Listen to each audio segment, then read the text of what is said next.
Hey everybody, Hoosier Jedi here with another review for you. This time I'm talking about episode 13 of season 3 of The Walking Dead called Arrow on the Doorstep. So this is it. This is our big, not exactly our big confrontation between Rick and the Governor. That's still a little down the road, but here we get to really put these two guys face to face and just let them bounce off each other for a while, which makes for some pretty darn interesting television.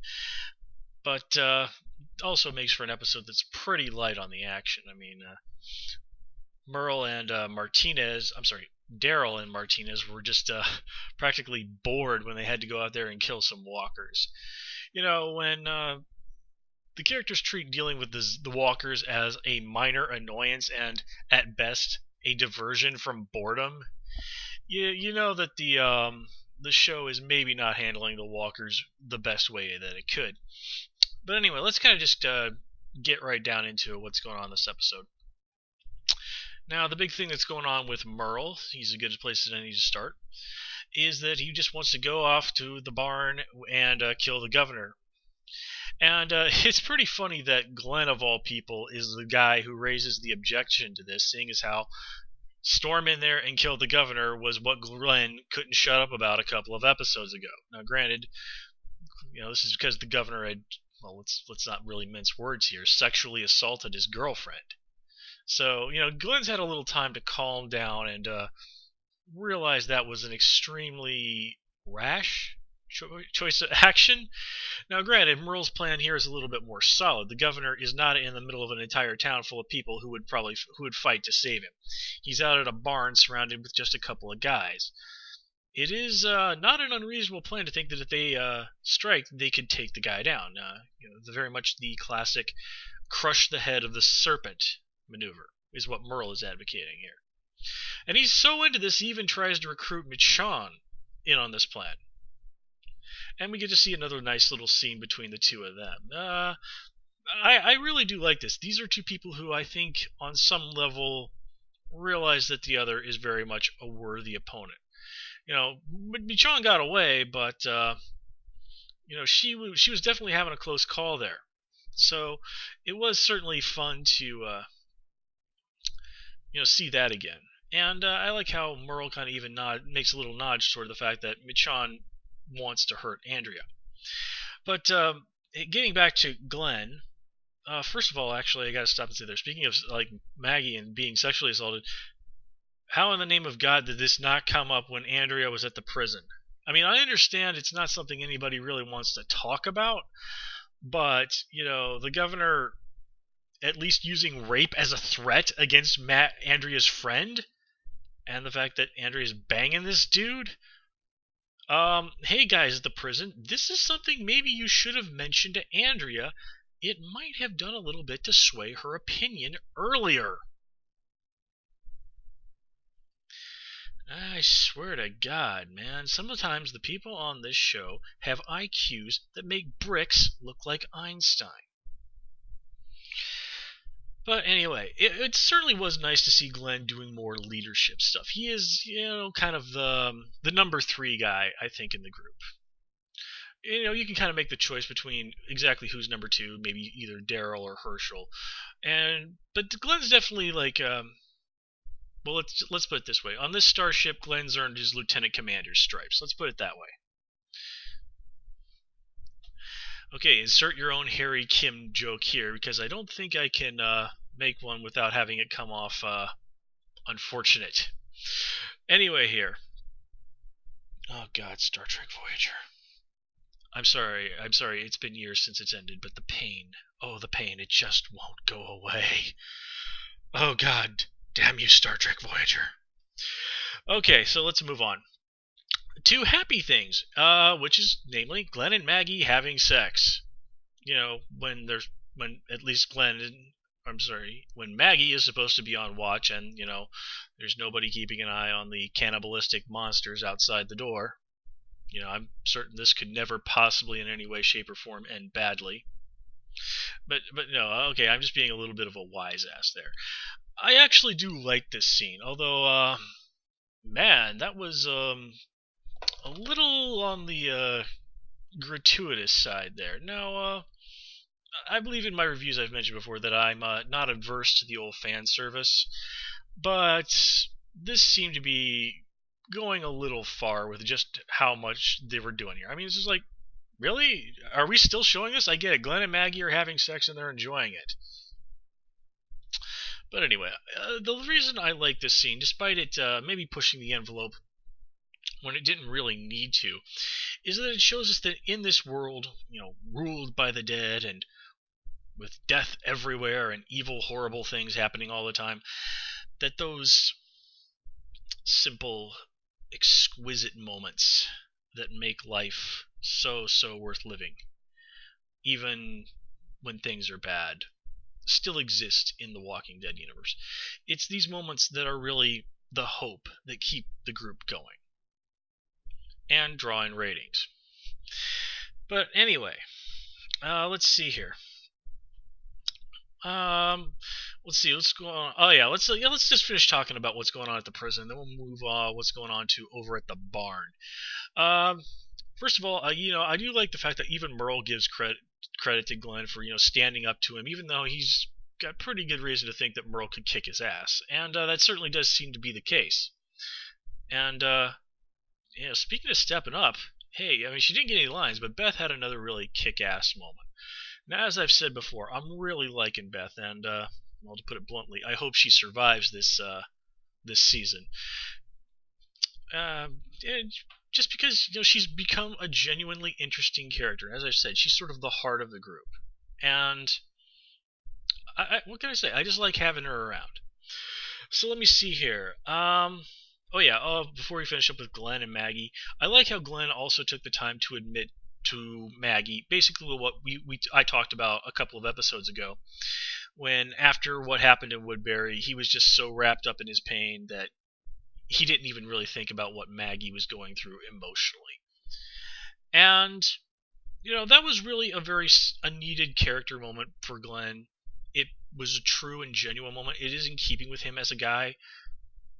Glenn is generally a good guy, but and if Maggie means the world to him, but he's not above even then getting wrapped up in his own pain, no more than any of us are guilty of being wrapped up in our own pain.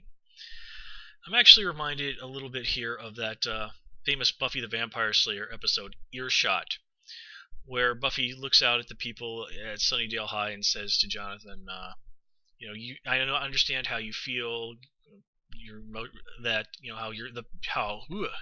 How when you look out there, you see those people, and it seems like none of them can understand your pain, and the reason for that is because they're all so busy dealing with their own. Wow, Buffy, Star Trek Voyager. I'm just full of tangents today. I've had a lot of coffee today and not enough sleep, so I think that might be a factor. Anyway, I think that covers everything over at the prison, so let's move on over into the crummy barn. Oh man, I'm suddenly tempted to make a Smallville reference, but I won't. Anyway, I do love that line where the governor's really got a pretty good read on Rick and is needling him just for the fun of it, and even mocking him about Shane and going about the devil beside you. A lot of people said, well, ha ha ha, the devil was right in front of Rick right at that time. Yeah, well Rick freaking knows that. But, the governor is scoring some serious points here in regards to the way that Rick is acting. We haven't really touched too much on Shane, apart from his little cameo a while back, and how Rick must feel in regards to Shane's death, and having to kill him, and then having to see him as a zombie. And of course, having Shane. Okay, but I do like that. It really shows that even though this is the first time these guys have ever really interacted in any real meaningful way, that the governor is really a really smart judge of character. He's been able to take all this information that he's mostly gleaned from Andrea, secondhand information, and essentially create his own little psychological profile of Rick that actually seems to really be pretty accurate. Now, I also really enjoy the way Rick deals with the governor. I think like Morgan last episode, Rick saw a potential path he could have gone down. Morgan was what was happened to Rick if he'd basically just gone crazy. And the governor is what could have happened to Rick if he'd just become evil. And I think, as I said, Rick realizes this. And I also like how if you're just paying attention, you can see that Rick is actually using his police training to kind of try his own little psychological tricks on the governor. He asks him a bunch of questions that he already knows the answers to. He gets the governor to agree to, like, yes, I'm the governor, I'm in charge of all this. I mean, that's a classic police interrogation technique. And he even tries to rile him up by calling him, the drunk who tore up my lawn. And, what can I say? It really is a smart move. I mean, those techniques are used by the police because they tend to work. Now, they don't tend to work so well against guys like the governor who are smart enough to kind of be on the same wavelength, but, Rick is still, it is good to see that Rick is thinking again. He's trying to come up with strategy. He's trying to come up with plans. He's trying to gain every little possible edge that he can. And I like how these guys both sort of have that moment where they sort of say, I don't really have a choice. The governor is perfectly right if he says that if he doesn't do anything about the guys at the prison, that he's going to look weak in front of the people of Woodbury, and that's going to be bad for him and bad for Woodbury. And, Rick also has his moment where he says, like, that he can't just let things be either.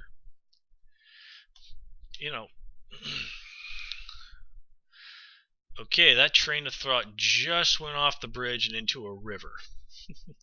Okay, so we're just going to have to leave it at that. Yeah, this is what 4 hours of sleep and a lot of coffee does to me, guys. Sorry. Anyway, I do like, again, the parallels between the Rick and the governor. They both talk about their wives dying. We get, absolute confirmation that the governor's real name is indeed Philip Blake. He even says, he mentions, we got that phone call, Mr. Blake, blah, blah, blah, your wife is dead. But, that's something for the nitpickers out there. And he even tries to, basically BS Rick by saying, I'm making this up as I go along. Well, that ain't true. I mean, the governor is a guy who always has a plan. Rick's the guy who's making it up as he goes along. Now, as I said, Rick is trying to come up with plans. He's trying to gain every little edge. That's why he's bringing in those police interrogation techniques. But as good a leader as he is, Rick is not really a planner.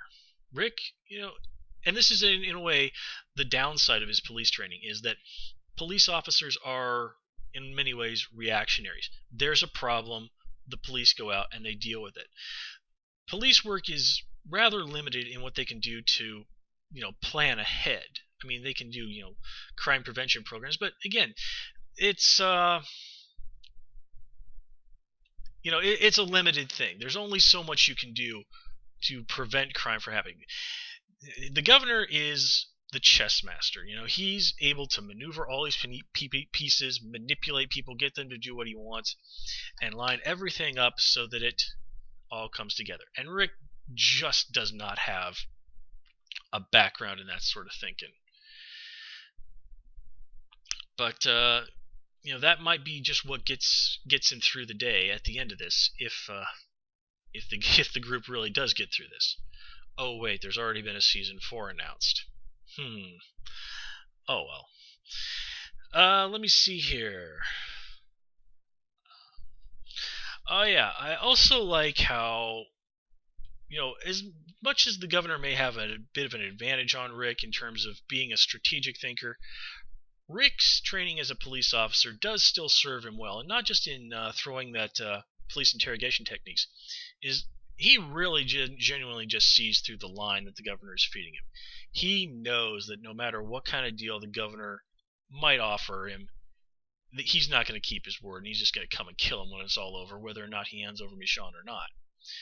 Now think about it. I mean, police officers spend all day, every day, dealing with people who are up to no good, who are lying to them. The nature of their job demands that they be able to suss out people who are feeding them a line, because it genuinely could save somebody's life down the line.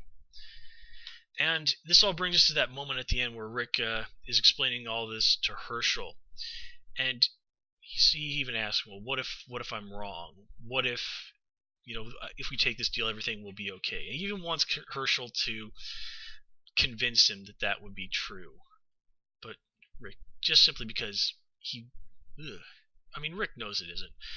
But there are times in our lives when we simply just want someone to lie to us. Again, to go back to Buffy the Vampire Slayer, they had a great episode, "Lie to Me," that was really their theme. Giles says to Buffy to comfort her, all the villains in the world are, you can spot them a mile away, twirling their mustaches and all this blah blah blah, and the good guys always win in the end. And Buffy ends up just sort of smiling at him and cheerfully saying, "Liar." And here we see basically the same thing.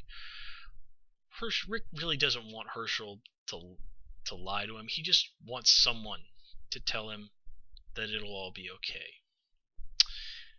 But come on, we all know it's not going to be okay. We all know that a lot of people are dying, some folks are going to get eaten by zombies, and it's all going to be horrible, and everything is just going to absolutely go to hell.